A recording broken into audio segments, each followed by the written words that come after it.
contextualized ministry is so important. Getting to be in all those different cultures really reminded me of that. I think as Americans, it's easy to go into these cultures and countries and think that there's a Western way of doing things. And when you're in a remote village in Africa, doing church the way we do church might not be the best situation for those people. And so I think just the importance of contextualized ministry, of doing ministry that is actually serving the people you're living amongst, because ministering to a Hindu is so different than ministering to a Muslim.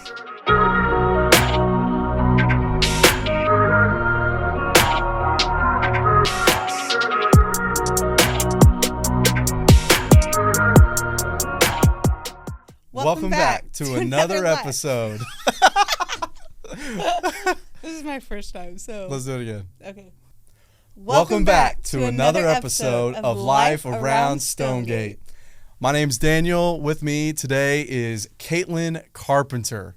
How you doing today? I'm doing good. It's Monday. It's a Monday. And you got a mug with you there? Yes. Anything in the mug? Actually, yes. I did not put this in the mug. I was handed this, but I have a marshmallow. That's Christmas season. People and eat marshmallows. And some stale graham crackers. There we go. So no chocolate, so we're not making s'mores, so don't get your hopes up. The chocolate's the best part of but s'mores. These are our new mugs in the bookstore. Yes, I love mine. So it has a great handle.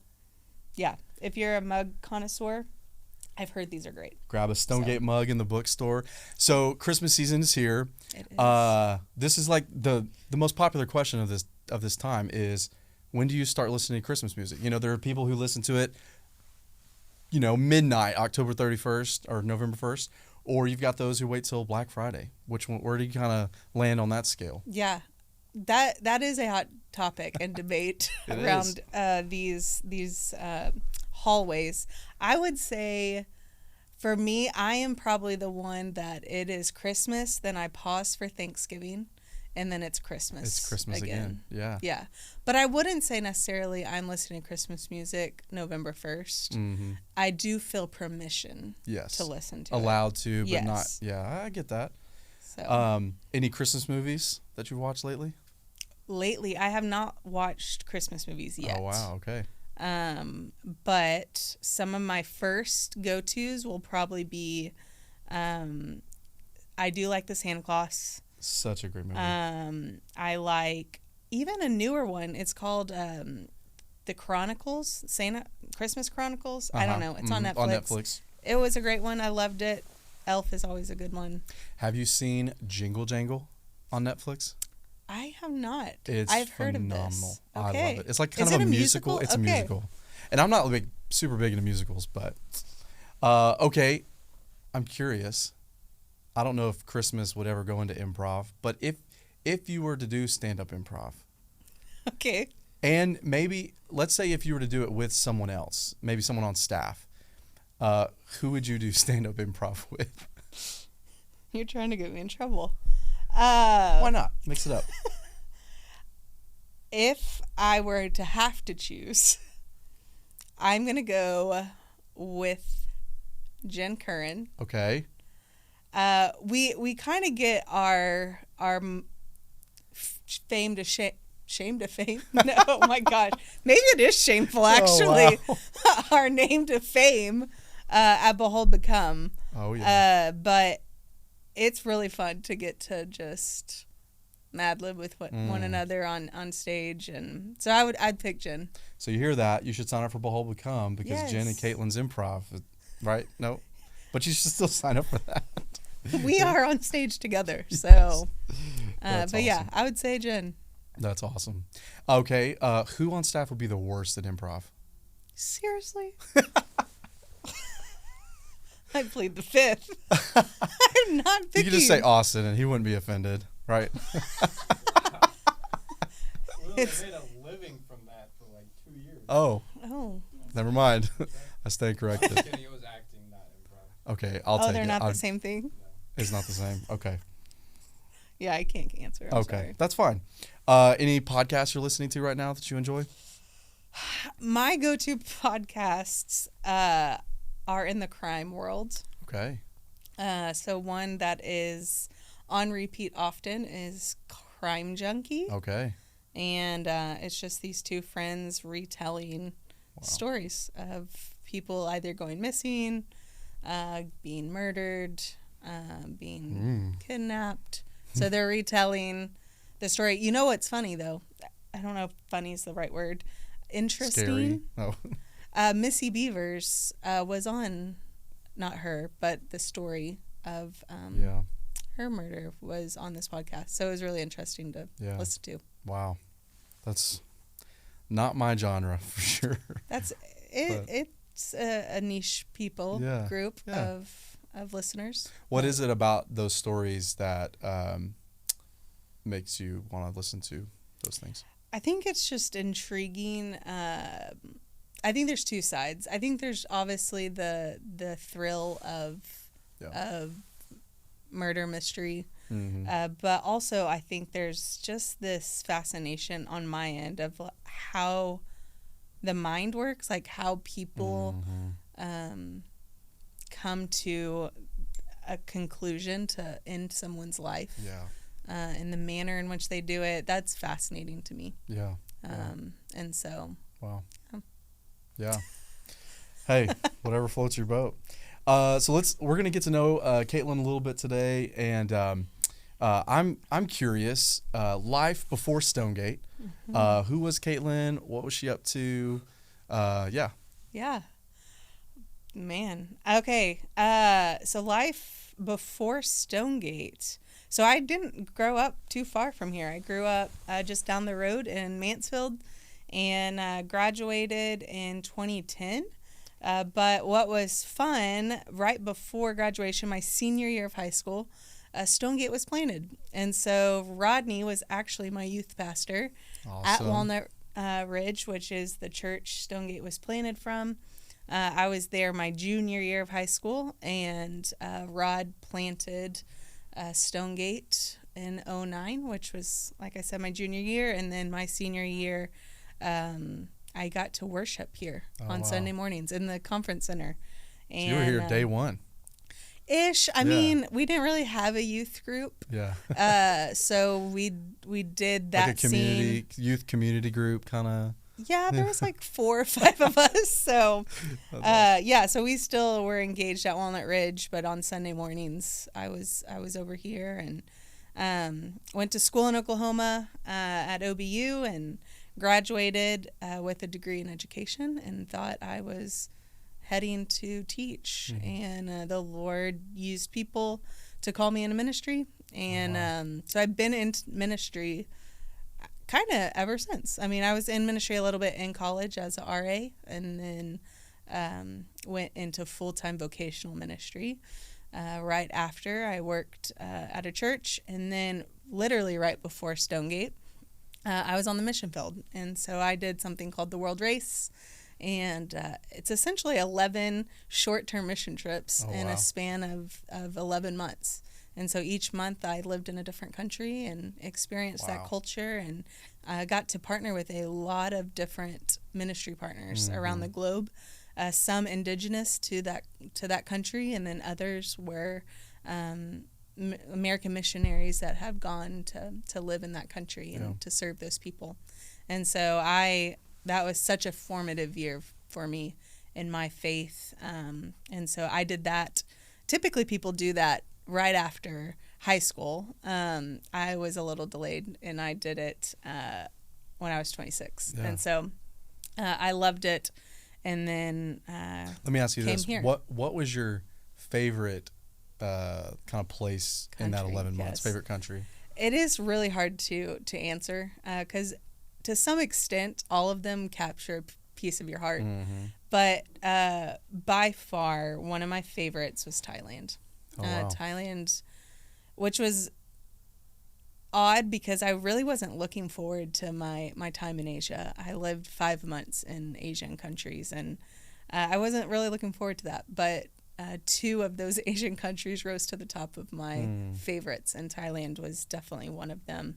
The people are so kind, and the food is delicious, and the scenery is beautiful. Yeah. So, how would you say like the world race impacted, like, so you were in ministry before, how would you say it impacted ministry, like maybe perspective or even like how you did ministry after? Yeah. I think one of the biggest probably takeaways as far as ministry related, because I'm a firm believer that year of my life, so much of the growth was just in my own heart, that the Lord uprooted idols and just showed me more of himself in really special and sweet ways that I still cling to today. And so it really wasn't what I was doing with my hands necessarily.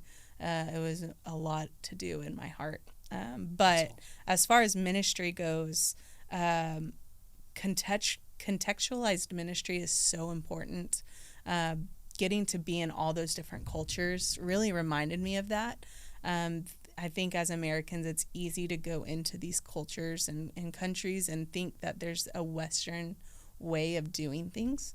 And when you're in a remote village in Africa, doing church the way we do church might not be the best situation for those people. And so I think just the importance of contextualized ministry, of doing ministry that is actually serving the people you're living amongst, because ministering to a Hindu is so different than ministering to a Muslim. And it's important to have a ministry plan that backs those things up. So. Yeah. If you had one story just from that time that maybe of where you saw the Lord move in a really powerful way, or just saw him do something really cool, do you have any that you would want to share? Yeah. I think one that comes to mind quickly, and actually, so I've been back 6 years, and it's funny as years go on just what the Lord still brings to mind.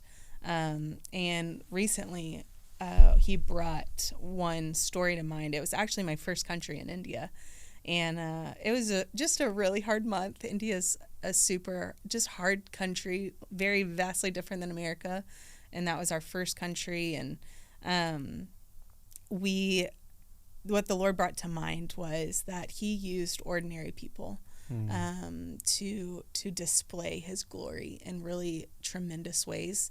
And one story particular was just this lady, her name's Jamana, and she lives in, like, no one probably would know her village on a map. And she was the lowest of caste members on the caste system, so she swept streets for a living, and she never was able to conceive on her own. And on two separate occasions, while she was at work, she found a child in essentially the dumpster, which is on the street in India. And she just felt this deep sense of responsibility to care for those kids. And so she ended up adopting two babies fresh off the streets. And I got to meet her, and just her love for the Lord. She didn't make much, and she gave faithfully to her local church. And it was just a reminder to me, even 6 years later, that the Lord uses our just faithfulness and obedience, however small, because for her, she wasn't doing anything significant. And the Lord was using her in ways that touched me, but also it was just having dividends of effect in her family and her community on just her obedience to the Lord. And that has spurred me on just being faithful where the Lord has me. That's such a beautiful story. It is. Wow. And if y'all don't know Caitlin, obviously did the world race, and which I think everyone should do something like that in their lifetime. I would actually love for my kids to do that or something like it. But if you don't know Caitlin, she helps in so many different ways at Stonegate, whether that is helping us just stay organized, whether that is I say she goes into sergeant mode, with our staff, and like just make sure that we're doing the things. Like, she's just like the glue of Stonegate in a lot of ways. But one of the specific ways that she's been gifted and helps lead is in our missions area. And so I think it's really beautiful the Lord even just took you on this journey of ministry and to the world race, and has now got you in kind of a place where you get to help influence and lead and shape a lot of our missions kind of area. And I'd be curious, and I know like there's probably so many different ways that you could talk about how Stonegate's doing kind of the mission side of thing, but if you were to like kind of highlight maybe one area that Stonegate has kind of stepped into, either missions or planting churches or anything like that, one way we could highlight one of those things that Stonegate's stepping into. Yeah. We do get to partner with so many different missionaries and church plants across the world. It's like 40-something church plants, I think, right? That we have partnered with at this like lifespan of Stonegate. Yeah. That's amazing. And those are nationally and international church plants. So I would say one in particular that is actually a new partner with Stonegate. His name is Juan Hernandez. And he is a faithful pastor in Colombia. Also, he has a seminary. What he found, he is Colombian, and so that's his home. Those people are his people. And but what he has found over the years, just being in church world, is the lack of education pastors have. And so he has developed a seminary that pastors in South America specifically can go and get trained and educated in theology for free. Wow. And so Stonegate has hopped on to support Juan in his seminary. And what is so cool about that is you might see like Juan's name like on our website under missions, but really Stonegate's giving to hundreds of other church plants that Juan is pouring into by just saying yes to his seminary. Yeah. And so he's doing phenomenal things all across South America, not just specifically in Colombia.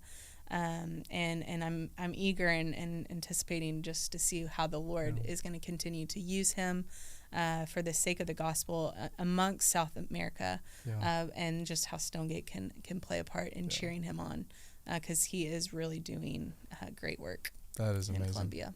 Yeah. It is cool. I love that our church and our team is very just generously. They just have their hearts are bent towards being generous towards churches and missionaries and even local organizations. You know. I love that so much. If someone was like, if someone's listening to this, maybe in their car or maybe they're watching this on our Facebook group, what would you say is like one way every person at Stonegate could take just a step towards being missional or even just intentional when it comes to missions and just like their day-to-day lives? Like outside of like a who's your one type of moment, like what would you encourage us with? Yeah.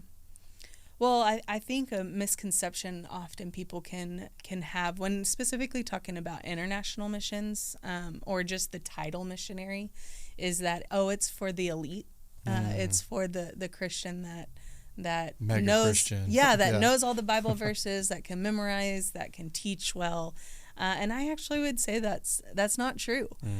We all are called to go and make disciples. Yeah, that's so good. And some of us are called to pack up our bags and go to unreached people group across the globe, but most of us, I would actually say, are called to the one across the street from us, or our family members, or the lady behind us in the grocery store. And so I think a way we could just live on mission, because that's what we're doing, whether you're in a cross-cultural setting or not, is having eyes for other people. And I do think where the Lord has placed you to live, whether it's in an apartment or a neighborhood, that or a dorm room, like that is no accident. Like the Lord has strategically placed you there to serve and love the people that are on your street. And so I think a way is, one, starting by praying, like asking the Lord to give you eyes to see the people around you, and then to have courage and boldness to move towards them. Mm-hmm. And sometimes that's a really easy thing. Like in my neighborhood, I'm actually surrounded by a lot of older people, and so my neighbors literally right next to me are elderly and don't get out of their house much. And one way just to let them know that there's someone that cares is oftentimes I will go over there with baked goods. I'm just saying, hey, I'm thinking about That's you. great. I made some cookies, and it's not much. Mm-hmm. And so I think there are little ways that we can move towards people. Yeah. And oftentimes I think we feel like it has to be this grandiose Mm-hmm. gesture. And really the Lord's just saying, hey, will you just be faithful and take that step towards them and trust me with the rest. So I love that. And I know Caitlin will appreciate this. I know a lot of our Stonegate family have taken a step in like compassion and supporting like a kid through compassion, which is, if there was a little bit of a plug, if there was a commercial, we're not sponsored by Compassion International, but I do think if you do have a kid, one intentional way today you could just take a step towards being missional is to download, I think they have an app, right? I do, yeah. And write your kid a letter. Yeah. Like write them. I actually was thinking about today, I was like, I think I want to like share the gospel with I think it's time, Yeah. And I just think that's one easy way. I mean, it's like a home run right there, just to write a kid. I don't know if you have any other. Totally. I think that's the app makes it so easy to do. You pick your little fun kid template and then you just type away. And they'll write you back. Yeah. It's amazing. Yeah. It's so fun reading their stories. It is. My little girl, Michaela, it's been fun. I mean, she's 6, so our communication level is very small. But one thing she loves is drawing pictures, and so it's fun getting to see those come in the mail.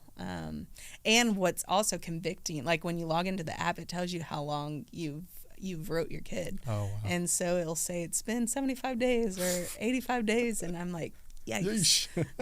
So I'll hop on and I'll just be like, hey, sometimes it's literally, hey, I'm just thinking about you.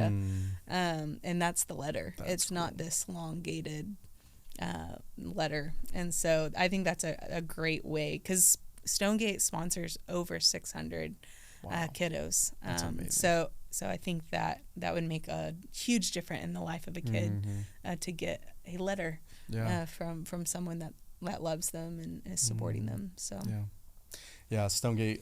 It's really neat that the work that God's doing here, and He uses all different kinds of people and all different kinds of types of ministry, and I think it's neat that we do get to see a lot of work happening outside of our walls, and that our heart is bent towards seeing the gospel go to the nations, to our city, and to our world. And so I think that's all we got for you today. If you have any questions about our how we do missions or compassion, or you just want to get to know Caitlin because she's awesome, you can comment or you can email. Yeah. Whatever, Snapchat. I don't have Snapchat. Don't do Snapchat. Yeah, don't delete Snapchat. Me up. Yeah. We'd love to hear from you, Stonegate. If there's any way we can pray for you or any way we can just care for you in this season, we would love to do that. So we love you, Stonegate, and we will see you next time.